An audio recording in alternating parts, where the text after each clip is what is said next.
તો અત્યાર સુધીમાં કેટલા આતંકીઓના ઘર ધ્વસ્ત કરાયા જાણીએ ગ્રાફિક્સની મદદથી અત્યાર સુધીમાં કેટલા આતંકીઓના ઘર ધ્વસ્ત કરાયા છે। આતંકી આદિલપુરીનું ઘર તોડી પાડવામાં આવ્યું છે, ધ્વસ્ત કરાયું છે। આતંકીઓ પરના પ્રહાર બાદ આતંકીઓના ઘર ધ્વસ્ત કરી દેવામાં આવ્યા છે।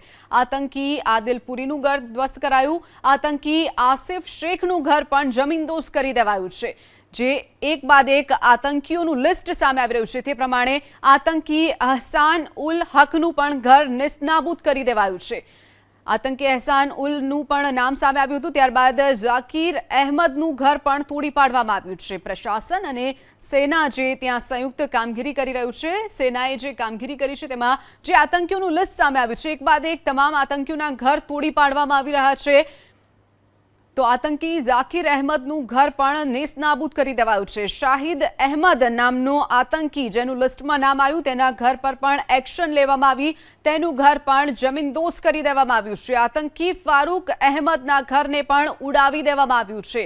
સેનાની કાર્યવાહી, આતંકી અદનાનનું ઘર પણ જમીનદોઝ કરી દેવામાં આવ્યું છે। અત્યાર સુધીમાં કુલ 9 આતંકીઓના ઘર જમીનદોઝ કરી દેવામાં આવ્યા છે। આતંકી જમીલ અહેમદનું મકાન પણ તોડી પાડવામાં આવ્યું છે।